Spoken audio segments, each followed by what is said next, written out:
PIB registra alta no terceiro trimestre com a ajuda de serviços e indústria. Falta um mês para o início do novo governo e ministérios continuam indefinidos. E você vai ver também. Polícia Federal e IBAMA deflagram mega operação contra crimes ambientais e mineração ilegal de ouro. Maioria dos endividados pretende usar o 13º salário para acertar contas em atraso. Peru e Equador declaram emergência após surto de gripe aviária. Mulheres farão história na Copa do Catar hoje. Pela primeira vez, uma partida será comandada por um trio de arbitragem feminino. Essas e outras notícias você confere a partir de agora. Olá, boa tarde para você que nos acompanha. Seja muito bem-vindo a essa edição. Estamos ao vivo e agora 1h03 pelo horário de Brasília. Boa tarde, Dani. Boa tarde, Paty. Boa tarde, é claro, a você que nos assiste. Vamos juntos conferir o que é notícia no Brasil e no mundo nesta quinta-feira. O PIB do Brasil avançou no terceiro trimestre do ano em relação aos 3 meses imediatamente anteriores. Essa foi a quinta alta seguida registrada na atividade econômica do país. O IBGE informou que o Produto Interno Bruto Brasileiro cresceu 0,4% no terceiro trimestre, que inclui os meses de julho, agosto e setembro, totalizando 2 trilhões e 544 bilhões de reais. Com esse resultado, o PIB chega ao maior patamar da série histórica, iniciada em 1996. Também é o quinto trimestre seguido de alta na atividade econômica do país. No acumulado dos 4 trimestres terminados em setembro de 2022, o PIB cresceu 3% em relação aos 4 trimestres imediatamente anteriores. O acumulado do ano foi de 3,2% frente ao mesmo período de 2021. O destaque ficou com o setor de serviços, que avançou 1,1%. Já a indústria cresceu 0,8% e a agropecuária recuou 0,9%. Com o bom resultado do trimestre, analistas do mercado apontam para um avanço do PIB de 2,81% no ano. Para o próximo ano, de acordo com o Boletim Focus do Banco Central, a estimativa do mercado é de uma alta de 0,7% no PIB. Em 2021, o PIB do Brasil cresceu 4,6%, após o tombo de 3,9% em 2020. Agora falamos de política. Há um mês de tomar posse, o presidente eleito Luiz Inácio Lula da Silva não definiu os nomes dos ministros. É preciso que essa definição seja feita e que também seja aprovada a PEC da transição. O novo governo corre contra o tempo para articular apoio ao texto no Congresso Nacional. No último mês do ano, a equipe de transição do novo governo corre para fazer os ajustes finais para que o presidente eleito Luiz Inácio Lula da Silva possa assumir o Palácio do Planalto. A expectativa cresce em torno da nomeação de ministros. Até o momento, nenhum foi anunciado. A previsão é de que os nomes sejam conhecidos por volta do dia 10 de dezembro. Lula já sinalizou que deve aumentar o número de ministérios de 23 para 33 em seu governo. Entre as novas pastas estariam pequenas empresas, igualdade racial, segurança, povos originários e cultura. Para o Ministério da Fazenda, o ex-prefeito de São Paulo, Fernando Haddad, é o principal cotado para assumir. Para a defesa, o favorito é o ex-ministro do TCU, José Múcio. Nesta quarta-feira, os grupos de trabalho da equipe de transição entregaram os primeiros relatórios técnicos sobre suas respectivas áreas. Em 11 de dezembro, deve ser feita a entrega do relatório final de cada grupo. Em 12 de dezembro, está prevista a diplomação de Lula e do vice-presidente eleito Geraldo Alckmin, que sela o fim do processo eleitoral. Antes disso, o Tribunal Superior Eleitoral deve julgar as contas do Partido dos Trabalhadores. Apenas com aprovação, os políticos estarão aptos para serem diplomados e exercerem os cargos. O texto que autoriza o governo a gastar a partir do ano que vem até 198 bilhões de reais fora do teto de gastos para custear o novo Bolsa Família e investimentos federais tem até 22 de dezembro para ser aprovado em 2 turnos no Congresso Nacional. São necessários 3/5 dos votos para que a PEC avance, que significa 308 deputados na Câmara e 49 senadores no Senado. A Polícia Federal e o IBAMA deflagraram uma mega operação contra crimes ambientais e mineração ilegal de ouro. A ação acontece na Amazônia e nos estados do Sul e Sudeste do país. A Operação Hermes HG é a maior operação de desarticulação de uso ilegal de mercúrio da história. Os crimes em apuração estão relacionados ao contrabando do produto, que é destinado ao abastecimento de garimpos em estados da Amazônia Legal. O objetivo é apurar e reprimir crimes contra o meio ambiente, comércio ilegal de mercúrio, organização e associação criminosa, receptação, contrabando, falsidade documental e lavagem de dinheiro em 7 estados da federação. As ações acontecem em Mato Grosso, São Paulo, Goiás, Santa Catarina, Rio Grande do Sul, Rondônia e Pará. São cumpridos 63 mandados judiciais, sendo 5 de prisão preventiva, 9 de prisão temporária e 49 mandados de busca e apreensão em residências, sedes de empresas, depósitos e áreas de mineração. Além dos mandados, também foram determinados o sequestro e indisponibilidade de bens dos investigados, superior a R$ 1 bilhão. A operação inclui ainda a fiscalização de áreas de mineração pelo IBAMA, com a possibilidade de aplicação de multas, suspensão de atividades e embargos, assim como a apuração de importação e comércio do mercúrio, recicladoras de resíduos e mineradoras de ouro. O principal objetivo é eliminar o esquema criminoso de fraudes no Cadastro Técnico Federal, que é o sistema de controle de importação e comércio de mercúrio metálico, sob responsabilidade do IBAMA.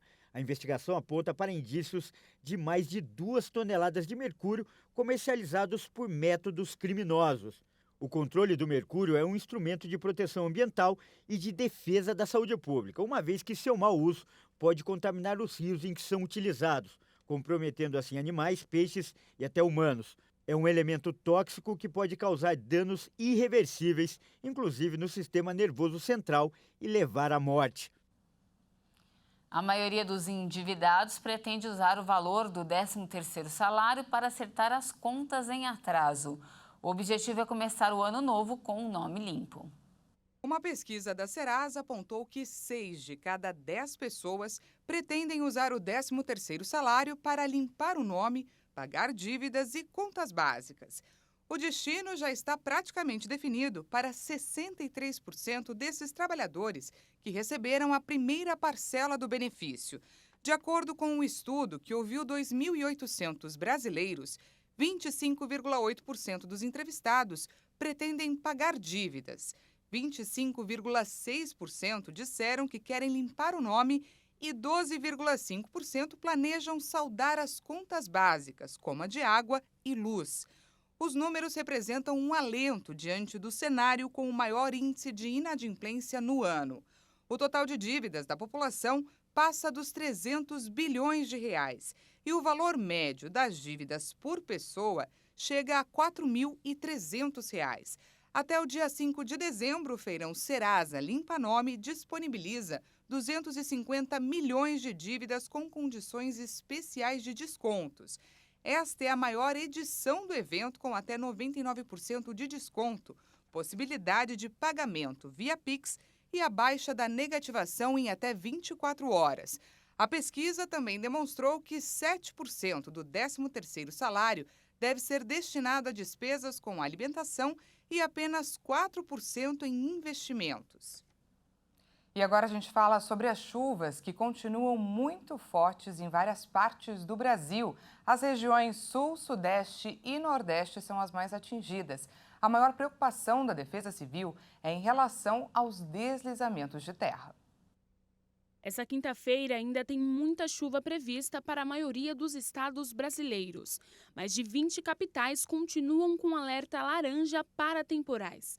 Muitos problemas e mortes já foram causados por causa da chuva intensa dos últimos dias. Mais de 8.000 pessoas precisaram deixar suas casas em 5 estados. Santa Catarina é um dos estados mais atingidos pelas chuvas. 882 pessoas precisaram ir para a casa de parentes e outras 185 para abrigos por conta dos estragos causados pelas chuvas intensas.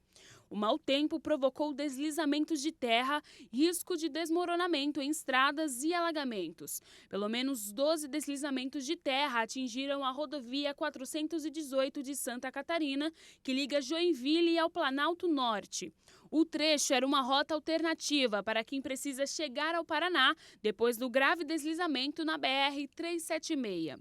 Em Guaratuba, o Corpo de Bombeiros trabalha com uma estimativa de que 30 pessoas foram soterradas no grave deslizamento de terra que ocorreu na BR-376, na noite da última segunda-feira. De acordo com a Polícia Rodoviária do Paraná, além do deslizamento mais grave de Guaratuba, há outros 10 pontos no estado. No Rio de Janeiro, na cidade de Conceição de Macabu, na região norte, as chuvas deixaram um morto e causaram diversos transtornos, como ruas alagadas e deslizamentos. A prefeitura informou que pelo menos 22 atendimentos foram feitos no Hospital Municipal Ana Moreira, por conta das chuvas. Abrigos estão sendo montados para atender famílias desabrigadas. A Superintendência de Proteção e Defesa Civil da Bahia informou que 9 cidades estão em situação de emergência por causa das chuvas. Ao todo, 24 municípios foram afetados pelas chuvas. Além disso, cerca de 4.000 pessoas estão desalojadas e desabrigadas. E antes do intervalo, falamos do tempo ainda para esta quinta-feira. A quantidade de umidade e as altas temperaturas que estão passando pelas regiões do Brasil estão causando muitos temporais. A baixa pressão que se formou hoje está passando de norte a sul do país, no nordeste e sudeste, causando instabilidade. Vamos ver como está o tempo nesse momento em algumas cidades do país? Começamos pelo Rio de Janeiro. Vemos o céu azul e com poucas nuvens. Agora faz 32 graus e a máxima hoje pode chegar a 33 graus. Há previsão de chuva para a noite. Agora vamos ver como está o tempo em Porto Seguro, na Bahia. Por lá o dia está bem chuvoso. Agora faz 24 graus e a máxima pode chegar aí aos 28 graus. Atenção, pois há previsão de que os temporais continuem ao longo de todo o dia. E antes de finalizarmos, falamos de São Paulo. Vamos com a câmera 10 lá fora. Essas são imagens ao vivo da capital paulista. Vemos um céu azul, mas com aumento de nuvens. Agora faz 29 graus, mas a máxima chega a 30 graus. De volta comigo? Como tem acontecido nos últimos dias, há a possibilidade de chuvas rápidas durante o dia todo. E veja a seguir, Peru e Equador declaram emergência após surto de gripe aviária. E as mulheres farão história na Copa do Catar hoje. Pela primeira vez, uma partida será comandada por um trio de arbitragem feminino. Nós voltamos já, não perca!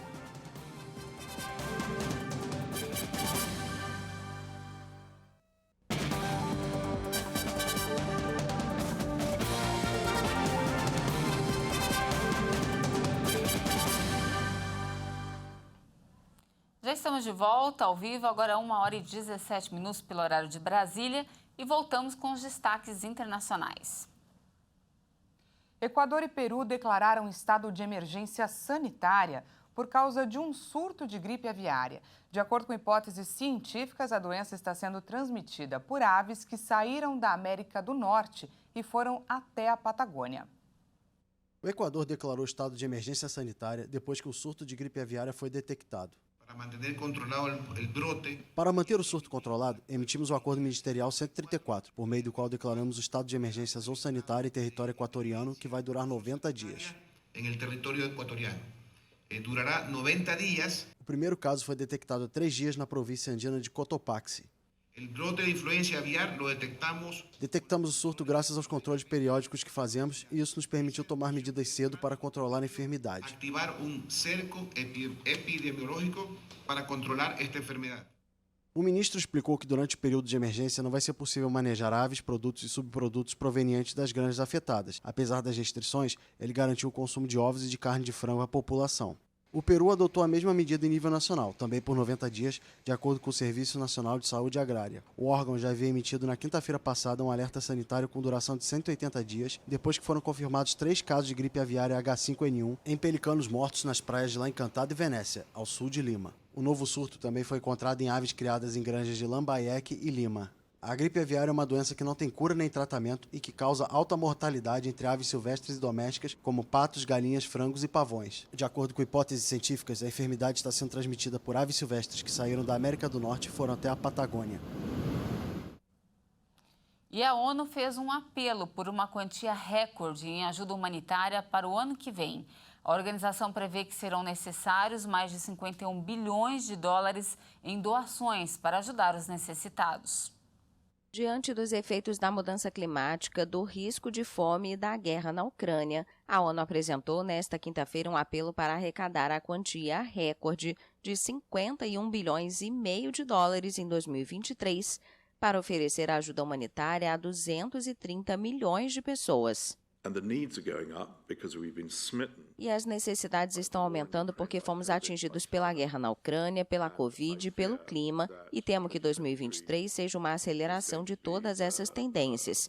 E é por isso que dizemos neste relatório, e geralmente esperamos que 2023 seja solidário, assim como 2022 foi um ano de sofrimento. O valor recorde é 25% maior do que o que as agências humanitárias da ONU precisaram este ano. Os recursos vão permitir financiar os programas de ajuda a 230 milhões de pessoas, particularmente vulneráveis, em 68 países. Mas a ONU não tem capacidade de ajudar todos os necessitados. No total, 339 milhões de pessoas vão precisar de auxílio de emergência em 2023, número consideravelmente superior do que as 274 milhões que precisaram de ajuda neste ano. Em 2022, a ONU conseguiu 47% dos fundos solicitados. O déficit nunca foi tão grande, o que obriga as organizações humanitárias a escolher entre as populações que podem receber ajuda. Os países com maior necessidade de recursos para 2023 são Afeganistão, Síria, Iêmen e Ucrânia. Os Estados Unidos autorizaram que a gigante energética Chevron volte a operar na Venezuela. O presidente do país, Nicolás Maduro, comemorou a decisão, mas pediu também a suspensão total das sanções financeiras impostas por Washington. As licenças concedidas pelo governo dos Estados Unidos, as que se conhecem e as que se desconhecem, estão na direção certa, embora não sejam suficientes para o que a Venezuela exige, que é a suspensão total de todas as medidas coercitivas unilaterais, sanções criminais à indústria do petróleo. A Chevron foi autorizada no sábado a retomar suas atividades nas empresas conjuntas que tem com a Petróleos da Venezuela, a PDVSA, embora tenha que assegurar que a estatal não receberá rendimentos diretamente pelas vendas da companhia americana. O anúncio ocorreu depois que o governo Maduro e a oposição assinaram um acordo para liberar 3 bilhões de dólares da Venezuela bloqueados no exterior por sanções, a fim de destiná-los a projetos sociais. E chegou a hora de falar sobre a Copa do Catar.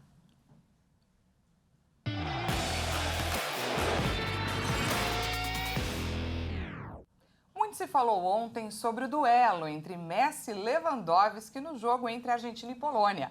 Mas foi uma outra dupla, ou melhor, um casal que fez sucesso antes da bola rolar, não é mesmo, Paty? Isso mesmo, Dani. O jogo terminou 2-0 para a Argentina. Mas esse duelo que nós vamos mostrar agora acabou empatado, 1-1. Ou melhor, 1-1. Quem vai contar melhor essa história para a gente é o Kleber Werneck. Boa tarde, Kleber. É isso aí, muito boa tarde, Paty, muito boa tarde, Dani. Olha só, um dos grandes lances dessa partida aconteceu no portão do estádio. Isso porque um argentino pediu uma polonesa em casamento. Vamos ver como é que foi essa história? O amor superou a rivalidade nesta quarta-feira em Doha. Um torcedor argentino aproveitou uma entrevista para pedir a namorada polonesa em casamento, logo antes da partida entre as seleções no estádio 974.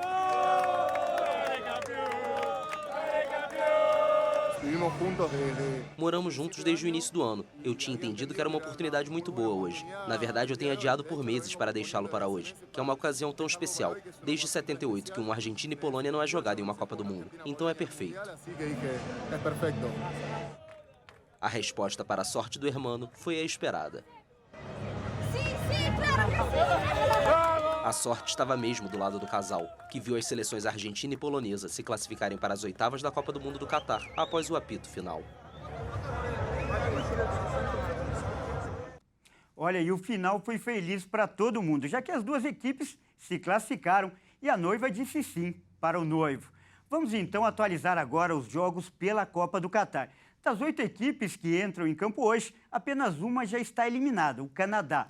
Vamos então conferir a tabela. Mais uma vez, 2 partidas tiveram início ao meio-dia. São elas Croácia contra a Bélgica, e esse jogo está 0-0, e Canadá e Marrocos. O Marrocos está vencendo por 2-1. Os jogos são pelo grupo F. Às 16 horas acontecem outros 2 jogos, o Japão e a Espanha, e a Costa Rica, que joga contra a Alemanha. Essas partidas são pelo grupo E.